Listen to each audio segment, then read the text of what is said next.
Aranceles. La noticia que tal vez más estemos escuchando en los últimos días desde que Trump inició su gobierno este 2025 es aranceles, aranceles, aranceles. ¿Son tan buenos los aranceles o por qué Trump parece estar tan interesado en aplicarlos? ¿Qué son los aranceles? Los aranceles son claramente una forma de encarecer los productos de otros países para que tengan un nivel de competencia más ventajosa los productores de tu propio país. Por ejemplo, si China vende una camisa por $10 en Estados Unidos y los productores dentro de Estados Unidos no pueden dar un precio más barato que digamos $15, la única forma de evitar que las fábricas de camisas de Estados Unidos pierdan o se salgan de la competencia en su propio país es cobrándole un arancel del 50% a las importaciones de camisas de China.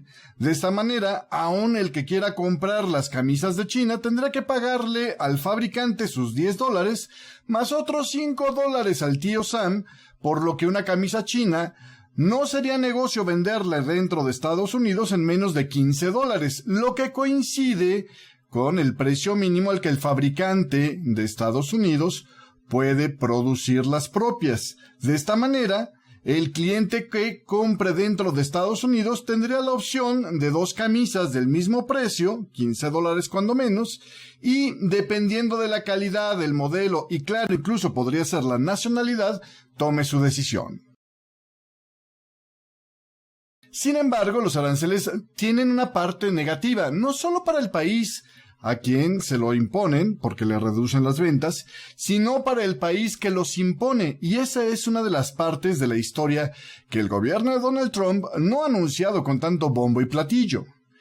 Cuando tú cargas un arancel a las camisas de China, observa que quien pagó por ese arancel, en primer lugar, no fue China, como lo vende Trump. China sigue ganando exactamente lo mismo por cada camisa que logra vender, sus $10. El que termina pagando ese impuesto es el propio americano.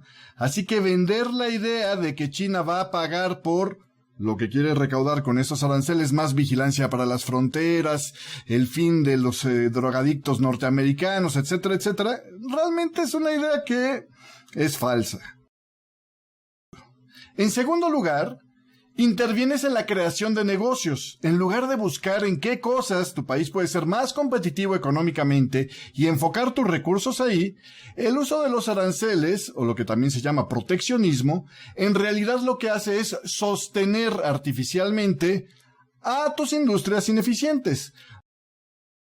Vamos, que si alguien en algún país era capaz de fabricar algo más barato que tú, en lugar de aprovechar esa ventaja, está muy barato, lo que está haciendo es desperdiciarla, haciendo que tu gente pague más recursos a tu fabricante local que por alguna desventaja natural o no resuelta le sale más caro producir. Claro que la historia no es tan simple. Muchas veces los gobiernos de ciertos países buscan dominar sectores estratégicos a fin de generar dependencias que después les permitan dominar un mercado específico o inclusive utilizarlo como una herramienta de presión política. Te pongo un ejemplo. Digamos que China se inicia en el negocio de la venta de un antibiótico específico que se utiliza para curar infecciones de garganta severas en los niños. No es un nicho demasiado grande, ni es China la primera en entrar en este mercado, pero por alguna razón, el gobierno de ese país lo vio como una oportunidad. ¿Qué hacen? Pues subsidian a sus fabricantes locales para que puedan vender de forma más competitiva esos medicamentos en ese país. Es decir, digamos que si la farmacéutica Chinita Phil le quiere fabricar ese antibiótico, lo menos que puede cobrar por él son $10. A él no le sale el negocio en una cantidad menor de $10 por frasco. Y en el país dado, digamos, este caso Alemania, que ya tiene toda una vida fabricando ese mismo antibiótico, ellos ya han logrado tal eficiencia que le cuesta $7 por frasco su producción. Sin el apoyo del gobierno de China, Chinita Phil nomás no puede vender un solo frasco en Alemania. Pero si el gobierno le paga a Chinita Phil $4 por cada frasco de antibiótico que logre vender en Alemania, como subsidio, entonces Chinita Phil no solo podría vender los mismos antibióticos al precio de los $7 de Alemania, sino que ahora 10 menos 4 me da 6, es decir, lo puedo vender en $6, con lo cual eventualmente pues me van a comprar más a mí, Chinita Phil, y por lo tanto los fabricantes de Alemania terminarán por abandonar la producción de ese antibiótico en específico y dedicarse a otros medicamentos que les resulten más productivos. A primeras vistas, el gobierno de China pagó para que los alemanes se curaran la infección de garganta severa de sus niños más barato. Como no hicieron quebrar a toda una industria, probablemente el movimiento pasó desapercibido en el gobierno de Alemania y hasta aquí todos contentos. Una vez que la industria alemana ya haya dejado de fabricar ese medicamento, el suficiente tiempo como para que no le sea fácilmente reincorporarlo, el gobierno de China puede comenzar a reducir el subsidio poco a poco hasta que Alemania se acostumbre a pagar los $10 que le cuesta a Chinita Phil fabricar ese antibiótico. ¿Qué ganó el gobierno de China? Pues Alemania se va a enterar hasta que surja un conflicto. Digamos que China se enoja con Alemania por cualquier cosa y como medida de presión le ordena el gobierno de China a Chinita Phil no vender más antibióticos a Alemania. O si se trata de una democracia, simplemente le imponen un impuesto prohibitivo a las ventas de medicamentos que hagan para Alemania. El resultado es que, de buenas a primeras, Alemania, que ya no tiene una industria de ese antibiótico específico, le tomaría demasiado tiempo volver a empezar a fabricarlo. Y en lo que esto pasa, lo que está viendo es cómo los niños en los hospitales que antes se curaban fácilmente tomando el antibiótico de Chinita Phil, ahora no lo tienen y empiezan a morir, lo que causa enojo en la población de los alemanes y presionan a su gobierno para que haga lo que China quería que hicieran. Interesante, ¿no? Así que como puedes ver, los aranceles ni son totalmente buenos ni son totalmente malos, son simplemente una herramienta que, como todo, tiene sus beneficios y sus consecuencias. El problema es cómo se utilizan.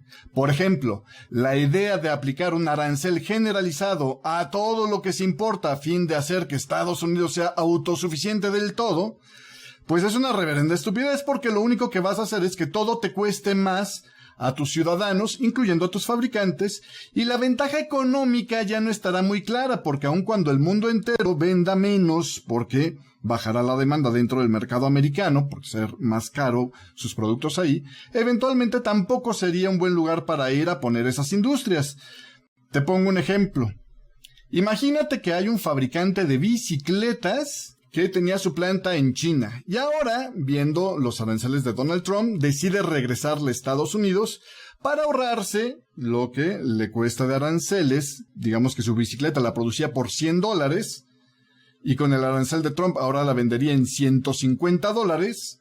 Si se va y monta su fábrica en Estados Unidos, pues ahora otra vez puede volver a vender teóricamente sus bicicletas en $100, porque pues ya no tendrá que pagar el arancel de importación. Pero como no todo lo que se utiliza para producir la bicicleta se produce dentro de Estados Unidos, ahora fabricar esa bicicleta en Estados Unidos ya no cuesta $100, sino que a lo mejor cuesta 135, porque tiene que pagar el acero, las piezas, las llantas, la pintura que importan de otros países que tienen ese 50% de arancel.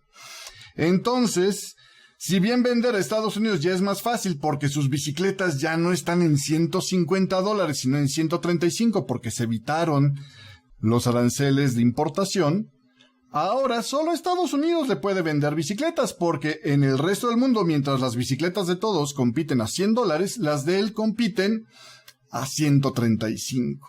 Y probablemente más porque seguramente estos países le ponen un arancel de respuesta a Estados Unidos por andarle cobrando arancel a sus propios productos.